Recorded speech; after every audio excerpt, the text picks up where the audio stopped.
ವಿದ್ಯಾರ್ಥಿಗಳೇ, ಎಲ್ಲರಿಗೂ ಶಿಕ್ಷಣ ಸುದ್ದಿ ಚಾನೆಲ್ಗೆ ಸ್ವಾಗತ. ಈ ಒಂದು ವಿಡಿಯೋದಲ್ಲಿ ಕ್ರೈಸ್ ಅಡಿಯಲ್ಲಿ ಕಾರ್ಯನಿರ್ವಹಿಸ್ತಾ ಇರುವಂತಹ ವಿವಿಧ ವಸತಿ ಶಾಲೆಗಳ ಪ್ರವೇಶ ಪರೀಕ್ಷೆ ಇದೇ ತಿಂಗಳು ಫೆಬ್ರವರಿ 15ನೇ ತಾರೀಕಿಗೆ ನಡೆಯಲಿದೆ. ಆ ಒಂದು 15ನೇ ತಾರೀಕಿಗೆ ಪರೀಕ್ಷೆಯ ಪ್ರಿಪರೇಷನ್ಗೆ ಸಂಬಂಧಪಟ್ಟಂತೆ ಪ್ರತಿದಿನಾನು ಕೂಡ ನಮ್ಮ ಒಂದು ಯೂಟ್ಯೂಬ್ ಚಾನೆಲ್ಗಳ ಮೂಲಕ ತಮಗೆ ನಿರಂತರವಾಗಿ ಮೊರಾರ್ಜಿ ದೇಸಾಯಿ ಪ್ರವೇಶ ಪರೀಕ್ಷೆಯ ಪ್ರಶ್ನೆ ಪತ್ರಿಕೆಯನ್ನ ಸಾಲ್ವ್ ಮಾಡ್ತಾ ಹೋಗ್ತಾ ಇರ್ತೀವಿ ಸ್ನೇಹಿತರೆ. ಇವತ್ತು ಕೂಡ ತಮಗೆ ಅದಕ್ಕೆ ಸಂಬಂಧಪಟ್ಟಂತೆ ಮಾಹಿತಿಯನ್ನ ಈ ಒಂದು ವಿಡಿಯೋದಲ್ಲಿ ತಿಳಿಸ್ಕೊಡ್ತೇನೆ. ಇವತ್ತು ನಾನು ತಮಗೆ ಪರಿಸರ ಅಧ್ಯಯನಕ್ಕೆ ಸಂಬಂಧಪಟ್ಟಂತಹ ಪ್ರಶ್ನೆಗಳನ್ನ, ಯಾವ ರೀತಿಯಾದಂತಹ ಪ್ರಶ್ನೆಗಳನ್ನ ಕೇಳ್ತಾರೆ, ಇದು ಸುಮಾರು 2023ರ ಪ್ರಶ್ನೆ ಪತ್ರಿಕೆ ಇದೆ. ಅವೆಲ್ಲ ಪ್ರಶ್ನೆಗಳನ್ನ ಕೇಳಿದರೆ ವಿತ್ ಉತ್ತರ ಸಮೇತ ತಮಗೆ ಈ ಒಂದು ವಿಡಿಯೋದಲ್ಲಿ ಮಾಹಿತಿಯನ್ನ ತಿಳಿಸ್ತಾ ಹೋಗ್ತೇನೆ. ಅದ ವಿಡಿಯೋ ಸ್ಟಾರ್ಟ್ ಮಾಡೋಕ್ಕಿಂತ ಪೂರ್ವದಲ್ಲಿ ಯಾರೆಲ್ಲ ಪಾಲಕರು ಪೋಷಕರು ಈ ಒಂದು ವಿಡಿಯೋನ ನೋಡ್ತಾ ಇದ್ರಿ, ಸೊ ತಮ್ಮ ಮಗುವಿಗೆ ಇನ್ನೂ ಕೂಡ ತಾವು ಪ್ರಿಪರೇಷನ್ ಮಾಡಿಸಿಲ್ಲ ಅಂತ ಹೇಳಿದ್ರೆ ತಾವು ಇಲ್ಲಿ ಕೆಳಗಡೆ ಸ್ಕ್ರೀನ್ ಅಲ್ಲಿ ಕಾಣಿಸ್ತಾ ಇರುವಂತಹ ಟೆಕ್ಸ್ಟ್ ಬುಕ್ ಇದೆ. ಇದನ್ನು ತಾವು ಆನ್ಲೈನ್ ಮೂಲಕನೂ ಕೂಡ ಪರ್ಚೇಸ್ ಮಾಡಿ ತಮ್ಮ ಮಗುವಿಗೆ ಪ್ರಿಪರೇಷನ್ ಅನ್ನ ಮಾಡಿಸ್ಲಿಕ್ಕೆ ಕೂಡ ಸಹಾಯ ಆಗುತ್ತೆ. ಪಾಲಕರು ಪೋಷಕರು ತಾವು ಇದನ್ನ ಕ್ಲಿಕ್ ಮಾಡೋದ್ರ ಮೂಲಕ ಆರ್ಡರ್ ಮಾಡ್ಕೋಬಹುದು.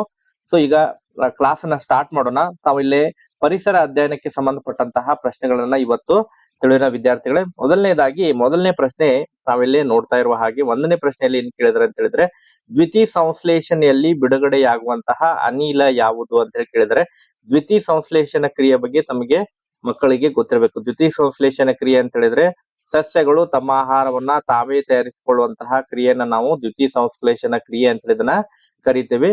ಸೊ ಇಲ್ಲೇ ದ್ವಿತೀಯ ಸಂಶ್ಲೇಷಣ ಕ್ರಿಯೆಯಲ್ಲಿ ಬಳಸುವಂತಹ ಅನಿಲ ಕೇಳಿದರೆ, ಅನಿಲ ಅಂತ ಹೇಳಿದ್ರೆ ದ್ವಿತೀಯ ಸಂಶ್ಲೇಷಣೆಯಲ್ಲಿ ಪ್ರಮುಖವಾಗಿ ಬೇಕಾಗಿರುವಂತಹ ಅನಿಲ ಅಂತ ಹೇಳಿದ್ರೆ ಇಂಗಾಲದ ಡೈಆಕ್ಸೈಡ್, ಅಥವಾ ನಾವು ಅದನ್ನ ಕಾರ್ಬನ್ ಡೈಆಕ್ಸೈಡ್ ಅಂತ ಹೇಳಿ ಕರಿತೀವಿ.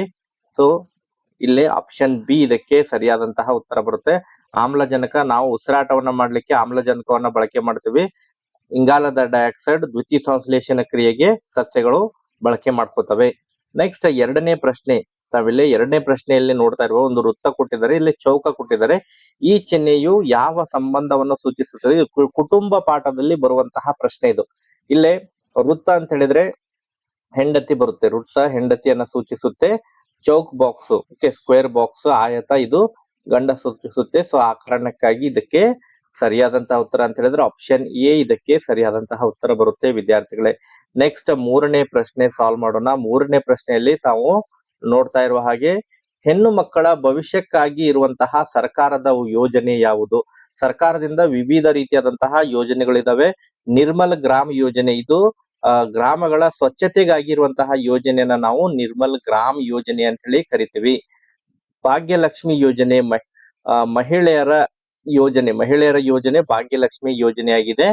ಅದಾದ ನಂತರ ಸರ್ವ ಶಿಕ್ಷಣ ಕಂಪಲ್ಸರಿ ಎಜುಕೇಶನ್ 1ರಿಂದ 8ನೇ ತರಗತಿವರೆಗೆ ಉಚಿತವಾದಂತಹ ಶಿಕ್ಷಣ ನೀಡ್ಲಿಕ್ಕೆ ಇರುವಂತಹ ಯೋಜನೆ ಯಾವುದು?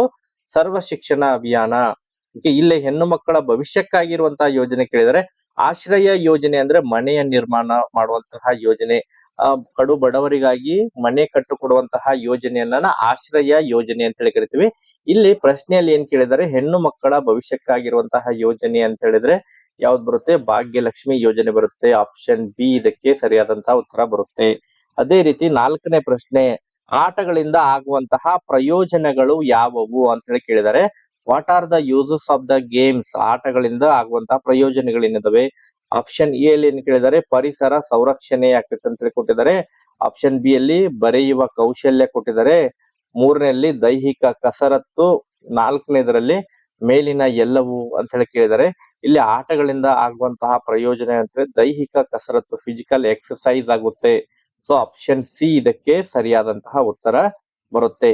ಅದೇ ರೀತಿ ಮುಂದಿನ ಪ್ರಶ್ನೆ ತಾವು ಇಲ್ಲಿ ನೋಡ್ತಾ ಇರುವ ಹಾಗೆ, 5ನೇ ಪ್ರಶ್ನೆಗಳಲ್ಲಿ ಏನ್ ಕೇಳಿದರೆ ಹಡಗುಗಳಲ್ಲಿ ಬಳಸುವಂತಹ ಇಂಧನ ಯಾವುದು? ಇಲ್ಲಿ ಹಡಗುಗಳಲ್ಲಿ ಪೆಟ್ರೋಲ್ ಅನ್ನ ಬಳಕೆ ಮಾಡಂಗಿಲ್ಲ, ಗ್ಯಾಸೋಲಿನ್ ಬಳಕೆ ಮಾಡಂಗಿಲ್ಲ, ಹೈಡ್ರೋಜನ್ ಬಳಕೆ ಮಾಡಂಗಿಲ್ಲ. ಇಲ್ಲೇ ಹಡಗುಗಳಲ್ಲಿ ಬಂಕರ್ ಇಂಧನ ಅಂತ ಹೇಳಿ ಬರುತ್ತೆ, ಇದನ್ನ ಬಳಕೆ ಮಾಡ್ತಾರೆ. ಸೊ ಆ ಕಾರಣಕ್ಕಾಗಿ ಆಪ್ಷನ್ ಬಿ ಇದಕ್ಕೆ ಸರಿಯಾದಂತಹ ಉತ್ತರ ಬರುತ್ತೆ. ನೆಕ್ಸ್ಟ್ ಅದಾದ ನಂತರ 6ನೇ ಪ್ರಶ್ನೆಯನ್ನ ಸಾಲ್ವ್ ಮಾಡೋಣ. ಇಲ್ಲಿ 6ನೇ ಪ್ರಶ್ನೆ ತಾವು ನೋಡ್ತಾ ಇರುವ ಹಾಗೆ, ಅಸ್ತಮಾ ಶ್ವಾಸಕೋಶದ ಸೋಂಕುವಿನಂತಹ ರೋಗಗಳು ಉಂಟಾಗಲು ಕಾರಣ? ಆಸ್ತಮಾ ಮತ್ತು ಶ್ವಾಸಕೋಶದ ಸೋಂಕುವಿನಂತಹ ರೋಗಗಳು, ಶ್ವಾಸಕೋಶಕ್ಕೆ ಸಂಬಂಧಪಟ್ಟಂತಹ ರೋಗಗಳು, ಶ್ವಾಸಕೋಶಕ್ಕೆ ಸಂಬಂಧಪಟ್ಟಂತಹ ರೋಗಗಳು ಎದುರ್ಲಿಂದ ಆಗುತ್ತೆ, ಕಲುಷಿತ ನೀರಿನಿಂದ ಅಲ್ಲ. ಇಲ್ಲಿ ಖನಿಜಗಳ ಕೊರತೆಯಿಂದ ಅಲ್ಲ, ಆಹಾರವಿಲ್ಲದಿರುವುದು ಇದು ಅಲ್ಲ. ಸೊ ಇಲ್ಲಿ ಕಲುಷಿತ ಗಾಳಿಯ ಸೇವನೆಯಿಂದ ಶ್ವಾಸಕೋಶ ಅಂತ ಹೇಳಿದ್ರೆ ಗಾಳಿಯನ್ನ ಸೇವನೆ ಮಾಡೋದು, ಶ್ವಾಸಕೋಶಗಳು ಸಹಾಯ ಏನ್ ಮಾಡ್ತಾವ ಅಂತ ಹೇಳಿದ್ರೆ ಗಾಳಿಯನ್ನು ಉಸಿರಾಟ ಮಾಡ್ಲಿಕ್ಕೆ ಸಹಾಯ ಮಾಡೋದು ಯಾವುದು, ಶ್ವಾಸಕೋಶಗಳು. ಸೊ ಆ ಕಾರಣಕ್ಕಾಗಿ ಕಲುಷಿತ ಗಾಳಿ ಸೇರಿದ್ರೆ ಇಲ್ಲಿ ಶ್ವಾಸಕೋಶಕ್ಕೆ ಸಂಬಂಧಪಟ್ಟಂತಹ ರೋಗಗಳು ಉಂಟಾಗ್ತವೆ. ನೆಕ್ಸ್ಟ್ 7ನೇ ಪ್ರಶ್ನೆ, ಭೂಮಿಯ ಮೇಲಿನ ಅತಿ ದೊಡ್ಡ ನೀರಿನ ಆಕಾರ ಯಾವುದು? ಇಲ್ಲೇ ನೀರಿನ ಆಕಾರ ಕೇಳಿದರೆ ಅದು ಸಿಹಿ ನೀರು ಕೇಳಿಲ್ಲ, ಸಾಮಾನ್ಯವಾಗಿ ಉಪ್ಪು ನೀರು ಕೇಳಿಲ್ಲ. ಇಲ್ಲೇ ನೀರಿನ ಆಕಾರ ಅಂತ ಹೇಳಿ ಕೇಳಿದರೆ ಇಲ್ಲೇ ನೀರಿನ ಆಕಾರ ಅಂತ ಹೇಳಿದ್ರೆ ಸಮುದ್ರಗಳು ಅತಿ ದೊಡ್ಡ ನೀರಿನ ಆಕಾರ ಅಂತ ಹೇಳಿದ್ರೆ ಯಾವುದು ಬರುತ್ತೆ, ಸಾಗರಗಳು ಬರುತ್ತೆ. ಆಪ್ಷನ್ ಡಿ ಇದಕ್ಕೆ ಸರಿಯಾದಂತಹ ಉತ್ತರ ಬರುತ್ತೆ. ನೆಕ್ಸ್ಟ್ ಅದೇ ರೀತಿ ನೀರಿನಲ್ಲಿ ಸೂಕ್ಷ್ಮಾಣುಜೀವಿಗಳನ್ನು ಕೊಲ್ಲುವ ಬಗ್ಗೆ, germs present in water can be killed, ಎದರ್ಲಿಂತ ಅದನ್ನ ನಾವು ಸೂಕ್ಷ್ಮಾಣುಜೀವಿಗಳನ್ನ ಕೊಲ್ಲಬಹುದು ಅಂತ ಹೇಳಿ ಕೇಳಿದ್ದಾರೆ. ನೀರಿನಲ್ಲಿ ಕುದಿಸುವುದರಿಂದ ಅಂತ ಹೇಳಿ ಹೇಳಿದ್ದಾರೆ 1ನೇ ಆಪ್ಷನ್ ಅಲ್ಲಿ. 2ನೇ ಆಪ್ಷನ್ ಅಲ್ಲಿ ಸೋಸುವುದು, 3ನೇ ಆಪ್ಷನ್ ಸಾಂದ್ರೀಕರಿಸುವುದು ಯಾವುದು ಅಲ್ಲ. ಇಲ್ಲೇ ಕುದಿಸುವುದರಿಂದ ನಾವು ಏನ್ ಮಾಡಬಹುದು, ಸೂಕ್ಷ್ಮಾಣುಜೀವಿಗಳನ್ನ ಕೊಲ್ಲಬಹುದು, ಓಕೆ, ಬಾಯ್ಲ್ ಮಾಡೋದ್ರಿಂದ. ನೆಕ್ಸ್ಟ್ 9ನೇ ಪ್ರಶ್ನೆ, ಈ ಜಿಲ್ಲೆಯ ರಬ್ಬರ್ ಬೆಳೆಗೆ ಹೆಸರುವಾಸಿಯಾಗಿದೆ ಅಂತ ಹೇಳಿ ಕೇಳಿದರೆ ಇದನ್ನ ತಾವು ಕಮೆಂಟ್ ಅನ್ನ ಮಾಡಿ ತಿಳಿಸ್ಬೇಕು ಯಾವ ಉತ್ತರ ಇದಕ್ಕೆ ಸರಿಯಾದಂತಹ ಉತ್ತರ ಬರುತ್ತೆ. ಓಕೆ, ನೆಕ್ಸ್ಟ್ ಅದೇ ರೀತಿ 10ನೇ ಪ್ರಶ್ನೆ, ಸೂರ್ಯನ ಪ್ರಕಾಶದಿಂದ ನಮ್ಮ ದೇಹದಲ್ಲಿ ತಯಾರಾಗುವಂತಹ ಅಂಶ ಯಾವುದು? ವಿಟಮಿನ್ ಡಿ ಬರುತ್ತೆ. ಓಕೆ, ವಿಟಮಿನ್ ಡಿ ನಮ್ಮ ಸೂರ್ಯನ ಬೆಳಕಿನಿಂದ ವಿಟಮಿನ್ ಡಿ ಉತ್ಪತ್ತಿಯಾಗುತ್ತೆ. ಆಪ್ಷನ್ ಸಿ ಇದಕ್ಕೆ ಸರಿಯಾದಂತಹ ಉತ್ತರ ಬರುತ್ತೆ. ನೆಕ್ಸ್ಟ್ ಅದೇ ರೀತಿ 11ನೇ ಪ್ರಶ್ನೆಯಲ್ಲಿ ತಾವು ನೋಡ್ತಾ ಇರುವ ಹಾಗೆ ಕಟ್ಟಡದ ಬಗ್ಗೆ ಕೆಳಗಿನ ಯಾವ ಹೇಳಿಕೆಯು ತಪ್ಪು ಅಂತ ಹೇಳಿ ಕೇಳಿದ್ದಾರೆ. Which statement about this building is wrong ಅಂತ ಹೇಳಿ ಹೇಳಿದ್ದಾರೆ. ಸೊ ಇದೊಂದು ಬಹುಮಹಡಿ ವಸತಿ ಕಟ್ಟಡವಾಗಿದೆ. ಇಲ್ಲಿ ಯಾವ ಹೇಳಿಕೆ ತಪ್ಪು ಅಂತ ಹೇಳಿ ಹೇಳಿದ್ದಾರೆ. ಸೊ ತಪ್ಪಿರುವಂತಹ ಹೇಳಿಕೆಯನ್ನ ನಾವು ಇಲ್ಲೇ ಕಂಡುಹಿಡಿಬೇಕು. ಇಲ್ಲೇ ಇದೊಂದು ಬಹುಮಹಡಿಯ ವಸತಿ ಕಟ್ಟಡವಾಗಿದೆ, ಇದು ಸರಿಯಾಗಿದೆ. ಇಂತಹ ಕಟ್ಟಡಗಳು ನಗರದಲ್ಲಿ ಕಂಡು ಬರುತ್ತೆ, ಇದು ಕೂಡ ಸರಿ ಇದೆ. ಇಂತಹ ಕಟ್ಟಡಗಳು ಕೇವಲ ಒಂದೇ ಕುಟುಂಬ ವಾಸಿಸಲು ಯೋಗ್ಯ, ಇದು ಒಂದೇ ಕುಟುಂಬ ವಾಸಿಸಲು ಯೋಗ್ಯ ಅಲ್ಲ, ಇಲ್ಲಿ ಅನೇಕ ಕುಟುಂಬಗಳು ವಾಸಿಸುತ್ತವೆ. ಇಲ್ಲಿ ತಪ್ಪಾಗಿರುವಂತಹ ಹೇಳಿಕೆಯನ್ನು ಕಂಡು, ಸೊ ಇದು ತಪ್ಪಾಗಿರುವಂತಹ ಹೇಳಿಕೆ, ಇದು ಸರಿಯಾಗಿ ಉತ್ತರ ಬರುತ್ತೆ. ಇಂತಹ ಕಟ್ಟಡ ಹಲವು ಕುಟುಂಬಗಳು ಒಂದೆಡೆ ವಾಸಿಸುತ್ತಾರೆ. ಸೊ ಇದೆಲ್ಲವೂ ಕರೆಕ್ಟ್ ಇದೆ. ಸೊ ಆಪ್ಷನ್ ಸಿ ಅಲ್ಲಿ ಹೇಳಿಕೆಯನ್ನು ತಪ್ಪಾಗಿ ಕೊಟ್ಟಿದ್ದಾರೆ. ಸೊ ಆ ಕಾರಣಕ್ಕಾಗಿ ಇಲ್ಲಿ ತಪ್ಪಾದ ಹೇಳಿಕೆಯನ್ನು ಕಂಡುಹಿಡಿಬೇಕು. ಆಪ್ಷನ್ ಸಿ ಇದಕ್ಕೆ ಸರಿಯಾದಂತಹ ಉತ್ತರ ಬರುತ್ತೆ. ನೆಕ್ಸ್ಟ್ ಅದೇ ರೀತಿ 12ನೇ ಪ್ರಶ್ನೆ. ಓಕೆ, 12ನೇ ಪ್ರಶ್ನೆಯಲ್ಲಿ ಈ ಕೆಳಗಿನ ಯಾವ ವಸ್ತುವು ಕಾಯಿಸಿದಾಗ ನೇರವಾಗಿ ಅನಿಲ ಸ್ಥಿತಿಗೆ ಮತ್ತು ಅನಿಲ ಸ್ಥಿತಿಯಿಂದ ನೇರವಾಗಿ ಘನ ಸ್ಥಿತಿಗೆ ಬದಲಾಗುತ್ತದೆ ಅಂತ ಹೇಳಿ ಕೇಳಿದರೆ, ಅನಿಲ ಸ್ಥಿತಿ ಇದ್ದಿದ್ದು ನೇರವಾಗಿ ಘನ ಸ್ಥಿತಿಗೆ ಬರೋದು. ಓಕೆ, ಇದನ್ನ ನಾವು ಉತ್ಪತನ ಕ್ರಿಯೆ ಅಥವಾ ಸಬ್ಲಿಮೇಷನ್ ಅಂತ ಹೇಳಿ ಕರಿತೀವಿ.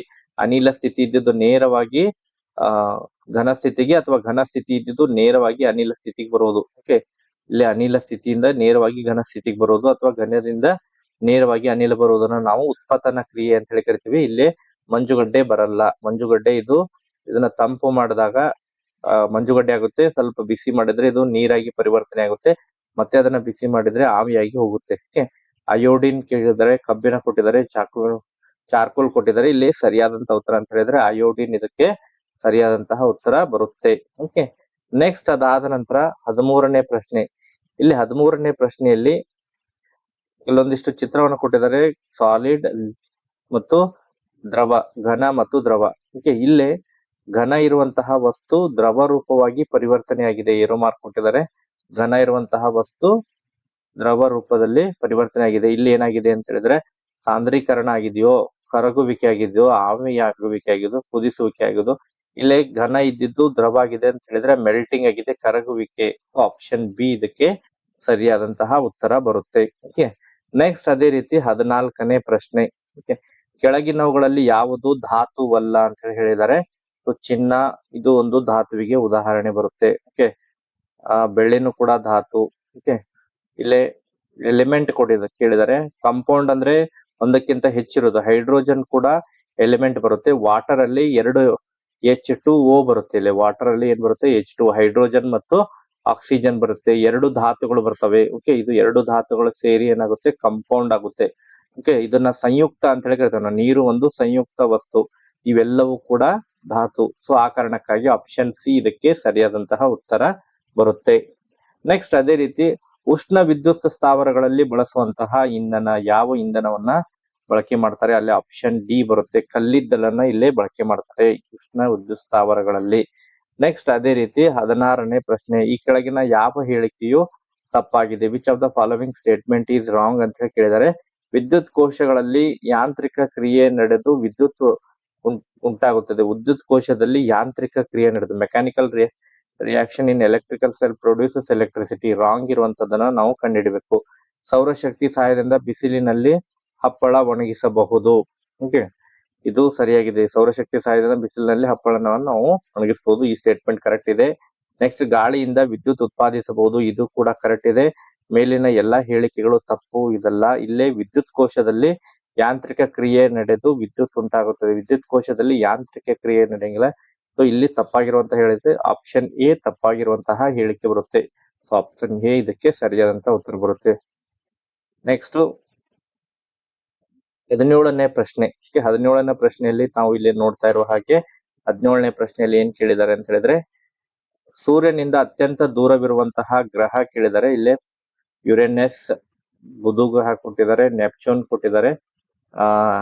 ಸೂರ್ಯನಿಂದ ಅತ್ಯಂತ ದೂರದಲ್ಲಿರುವಂತಹ ಗ್ರಹ